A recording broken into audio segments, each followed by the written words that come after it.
तो इस वीडियो में हम कक्षा 10th की प्रश्नावली 3.1 का प्रश्न नंबर 6 हल करेंगे। और प्रश्न नंबर 6 दिया है, एक रेखिक समीकरण 2x + 3y - 8 = 0 दी गई है। दो चरों में एक ऐसी और रेखिक समीकरण लिखिए ताकि प्राप्त युग्म का ज्यामितीय निरूपण, जैसा कि यहाँ पर 3 पार्ट दिए हुए हैं। ठीक है, तो यहाँ पर हमें इसमें एक समीकरण दी हुई है, ठीक है, और दूसरी समीकरण हमें ज्ञात करनी है। तो जो हम दूसरी समीकरण बनाएंगे, ठीक है, तो यहाँ पर हमारे पास कितनी समीकरण हो जाएंगी? 2 समीकरण हो जाएंगी। ठीक है, और जब हम इन दोनों समीकरणों का ग्राफ बनाएंगे तो ग्राफ में 2 रेखाएं खींची जाएंगी। ठीक है, तो वो जो 2 रेखाएं हैं वो किस तरह की होनी चाहिए? पहले नंबर पर या तो वो प्रतिच्छेद करती हुई रेखाएं हों। ठीक है, मतलब दोनों रेखाएं जो हैं वो आपस में किसी एक बिंदु पर काटनी चाहिए। और जो हम दूसरी समीकरण बनाएंगे, ठीक है, तो एक तो यहाँ पर बन जाएगी, फिर यहाँ पर हम दोबारा से नई समीकरण बनाएंगे। पहली समीकरण यही रहेगी और दूसरी समीकरण हम अपने हिसाब से बनाएंगे। और जब उसका ग्राफ बनेगा, ठीक है, तो दोनों रेखाएं क्या होनी चाहिए? समांतर होनी चाहिए ग्राफ में। ऐसे ही तीसरे नंबर पर पहली समीकरण हमेशा यही रहेगी और जो हम दूसरी समीकरण बनाएंगे तो ग्राफ में जो इसकी रेखाएं होंगी वो क्या होंगी? संपाती होंगी।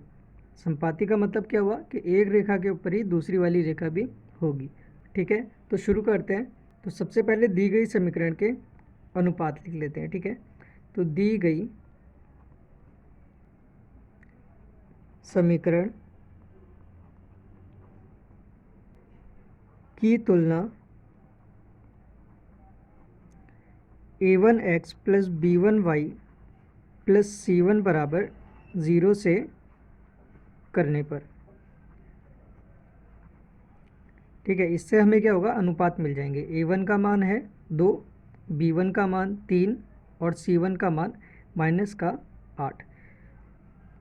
तब यहाँ आ जाएगा a1 = 2, b1 = 3 और c1 = -8।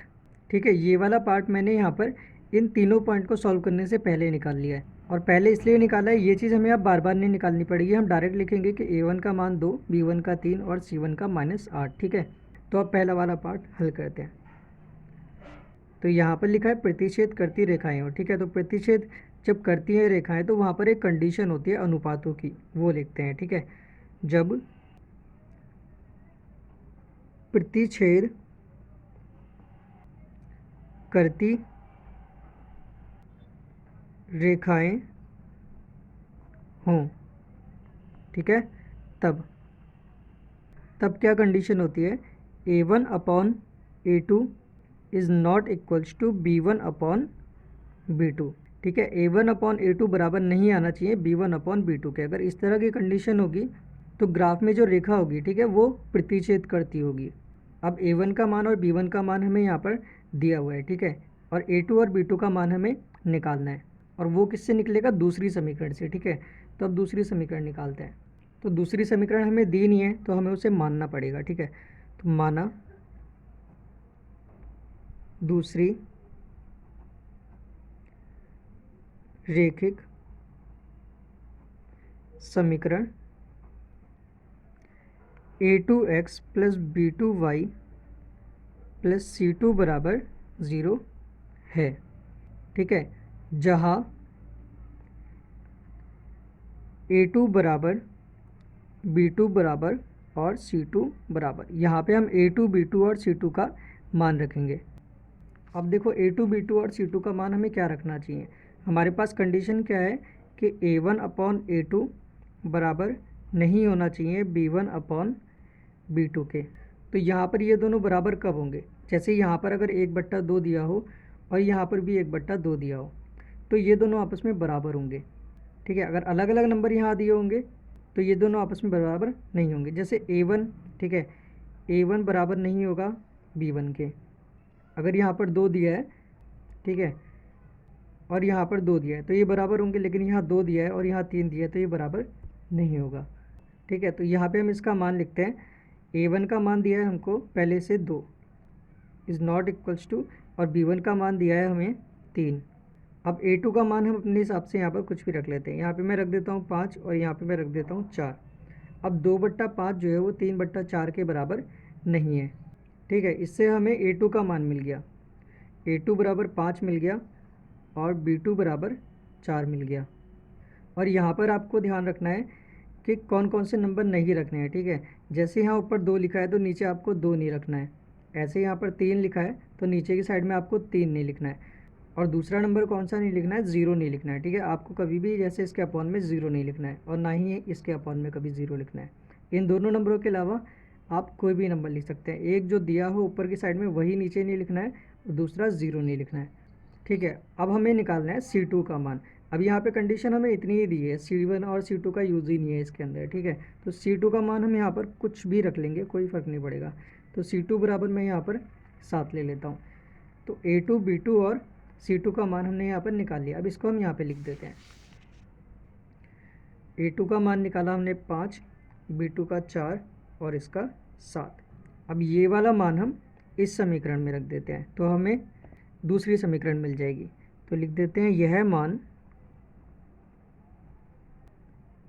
दूसरी समीकरण में रखने पर, ठीक है। तो ये आ जाएगा 5x + 4y + 7 बराबर 0, ठीक है। तो ये वाली मिल गई हमको दूसरी समीकरण जो हमें निकालनी थी, ठीक है। अब इसका अनुपात लिख देते हैं, इनका अनुपात। तो ये हो जाएगा A1/A2 कितना है, A1 का मान 2 और A2 का मान कितना आया 5 और B1/B2 बराबर 3/4। तो यहाँ पे आ जाएगा 2/5 बराबर नहीं है 3/4 के, ठीक है। अब ये वाली कंडीशन और ये वाली कंडीशन दोनों सेम है। तो इस कंडीशन से हमें पता चलता है कि जो ग्राफ में रेखाएं बनेंगी वो एक दूसरे को प्रतिच्छेद करती होंगी, ठीक है। तब हम यहाँ लिख देंगे अतः इनका ज्यामितीय निरूपण प्रतिच्छेद करती रेखाएं हैं, ठीक है। अब दूसरा वाला पार्ट देखते हैं। दूसरा वाला पार्ट क्या दिया है, समांतर रेखाएं हो, ठीक है। तो अब हमें दूसरी समीकरण जो बनानी है वो ऐसी बनानी है कि पहली समीकरण कौन सी जो हमें क्वेश्चन में दी हुई है, पहली हमेशा यही रहेगी और दूसरी जो हम बनाएंगे उन दोनों के जो ग्राफ में रेखा बनेगी, ठीक है, वो दोनों आपस में क्या होंगी, समांतर होंगी। तो जैसे इसके लिए कंडीशन होती है ऐसे ही समांतर के लिए भी कंडीशन होगी। अब उसे लिख लेते हैं।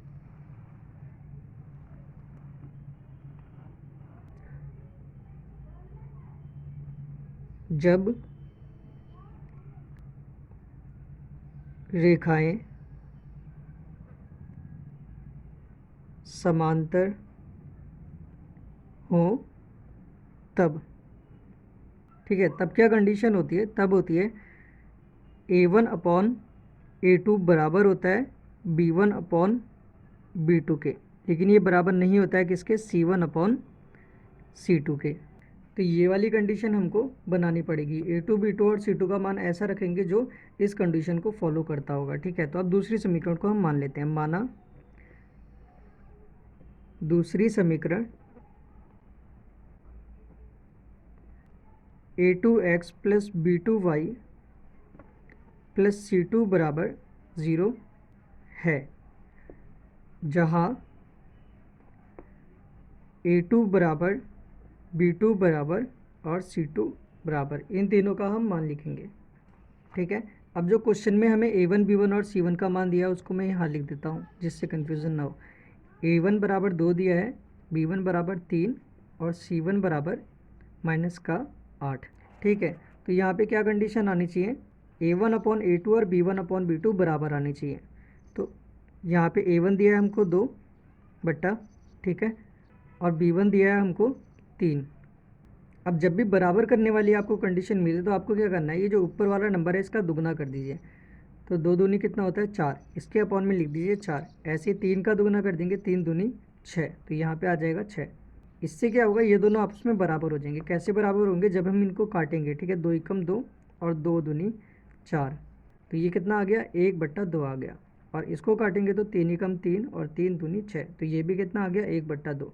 तो ये दोनों आपस में बराबर हो गए, क्योंकि हमें इनका अनुपात बराबर करना होता है। इनका अनुपात क्या आया 1/2 बराबर 1/2, दोनों बराबर हैं, ठीक है। लेकिन C1/C2 क्या होता है, बराबर नहीं होना चाहिए। तो माइनस का 8। अब पहले समझते हैं कि ये बराबर कब होगा। बराबर जब होगा जब हम 8 का दुगना करेंगे, ठीक है। 8 दूनी 16, और माइनस साथ में दिया तो माइनस भी लेंगे, मतलब माइनस का 16 अगर हम लेते हैं तो ये कितना आ जाएगा 1/2 आ जाएगा। तो इसका मतलब यहाँ पर -16 के अलावा आप कोई भी नंबर ले सकते हैं, ठीक है। तो मैं यहाँ पर 15 ले लेता हूँ, ठीक। तो A2 का मान क्या हो जाएगा, अब यहाँ पर A2 बराबर हो जाएगा, ये जो काट कर लिखा होता है इस वाले नंबर को नहीं लिखते, ठीक है। जो बिना काटे लिखा होता है, जैसे यहाँ पर लिखा है 4, हमें इस नंबर को लेना है। तो A2 बराबर हो जाएगा 4, और B2 बराबर यहाँ पर 6, ठीक है, जो बिना काटा नंबर है 6, और C2 बराबर 15। तो यहाँ पे लिख देते हैं A2 कितना आया हमारे पास 4, B2 आया 6, और C2 आया 15, ठीक है। अब ये मान इस समीकरण में रख देते हैं। यह मान दूसरी समीकरण में रखने पर तो ये आ जाएगा 4x + 6y + 15 बराबर 0, ठीक है। तो पेज मेरा यहाँ ख़त्म हो गया है, तो मैं इसको क्या करता हूँ, यहाँ साइड में लिख लेता हूँ। तो इसके नीचे का पार्ट हम यहाँ पे लिख रहे हैं, ठीक है। तब इसका अनुपात लिख देते हैं, ठीक है। इनका अनुपात, तो A1/A2, ठीक है। A1 क्या दिया है, देखो हमें क्वेश्चन में जो पहली समीकरण दी है उसी के A1 और A2 हैं, ठीक है। A1 दिया है हमें 2, और A2 क्या आया हमारे पास में 4, बराबर B1 का मान है 3 और B2 का मान है 6, ठीक है। ये दोनों आपस में बराबर हैं, लेकिन C1/C2 बराबर नहीं है। ये कितना है -8, और नीचे दिया है 15, ठीक है। तो ये वाली कंडीशन किसकी तरह है, सेम टू सेम इसकी तरह है। अब अनुपातों की ये जो कंडीशन मिली है ये पूरी की पूरी इससे मैच करती है, ठीक है। इससे हमें ये पता चलता है कि ये जो दो समीकरण है, एक जो क्वेश्चन में दी हुई है और दूसरी जो हमने बनाई है, इन दोनों का जब हम ग्राफ बनाएंगे तो दोनों रेखा एक दूसरे के समांतर होंगी, ठीक है। तो यहाँ पे हम लिख देते हैं अतः दोनों समीकरण की रेखाएं समांतर हैं।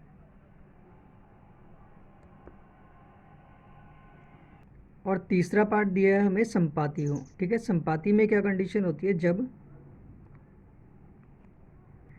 रेखाएं संपाती हो, ठीक है। तब क्या कंडीशन होती है कि A1/A2 बराबर होता है B1/B2 के, और ये बराबर होता है C1/C2 के। मतलब तीनों का जो अनुपात है वो आपस में क्या होना चाहिए, बराबर होना चाहिए, ठीक है। A1 B1 और C1 का मान हमने निकाल ही लिया था, फिर भी यहाँ पर लिख देते हैं। दिया है A1 बराबर 2 और B1 बराबर 3 और C1 बराबर -8। अब समीकरण 2 हमें दी नहीं है इसलिए मानना पड़ेगा, ठीक है। माना दूसरी समीकरण A2x + B2y + C2 बराबर 0 है, ठीक है। जहाँ A2 बराबर B2 बराबर और C2 बराबर, इन तीनों का मान लिखेंगे। तो यहाँ पर क्या आना चाहिए, यहाँ पर तीनों अनुपात, ठीक है, आपस में बराबर आने चाहिए। A1 दिया है हमें 2 बराबर, फिर यहाँ पर 3, फिर बराबर -8। तो बराबर करने के लिए मैंने आपको बताया था कि ऊपर जो संख्या दी है इसका दुगना कर दो, ठीक है। तो ये आपस में बराबर हो जाएंगे, इनका सबका रेशियो क्या आ जाएगा 1/2। तो यहाँ पे कर देते हैं 4, और 3 दूनी 6, और 8 दूनी 16। यहाँ माइनस दिया है तो माइनस भी लेंगे, तो -16। अब तीनों को अगर आप काटेंगे तो सबका रेशियो 1/2 आएगा। 2 एकम 2, 2 दूनी 4, 3 एकम 3, 3 दूनी 6, और माइनस से माइनस कट जाएगा, 8 एकम 8, 8 दूनी 16। तो यहाँ पे देखो तीनों का रेशियो 1/2 2 आया है। तो इसका मतलब तीनों का अनुपात आपस में बराबर है। ठीक है, अब A2, B2 और C2 का मान क्या होगा? A2 बराबर होगा जो बिना कटे, ठीक है, जैसे 2 तो कट कर आया, जो बिना कटे है 4, तो A2 बराबर 4, B2 बराबर 6 और C2 बराबर यहाँ पर माइनस का 16, क्योंकि बिना कटे क्या था, माइनस का 16 था। अब ये मान हम लिख देते हैं, ठीक है, A2 बराबर 4, B2 बराबर 6 और ये माइनस का 16। अब यह मान इस समीकरण में रख देते हैं। यह मान दूसरी समीकरण में रखने पर तो ये आ जाएगा 4x प्लस 6y माइनस 16 बराबर 0, क्योंकि माइनस दिया है हमें 16 के साथ में, तो यहाँ पे आ जाएगा माइनस का 16। तब इनका अनुपात लिख लेते हैं। इनका अनुपात बराबर A1 अपॉन A2, ठीक है, तो 2/4 बराबर 3/6 बराबर माइनस का 8/-16। ठीक है, तो यहाँ पे क्या है, अनुपात जो है बराबर है, इनको काटने के बाद में बराबर आएगा, इसलिए हम इसको भी ऐसे बराबर लिख सकते हैं। तो ये कंडीशन सेम टू सेम इसके जैसी कंडीशन है। इससे हमें पता चलता है, ये कंडीशन आने से, कि जो ग्राफ में रेखाएं हैं वो समपाती हैं। ठीक है, तब हम यहाँ लिख देंगे अतः दोनों समीकरण की रेखाएं समपाती हैं। फिर मिलते हैं दूसरी वीडियो में, और इस क्वेश्चन में अगर कहीं पर भी आपको कोई डाउट हो तो कमेंट में पूछ लेना।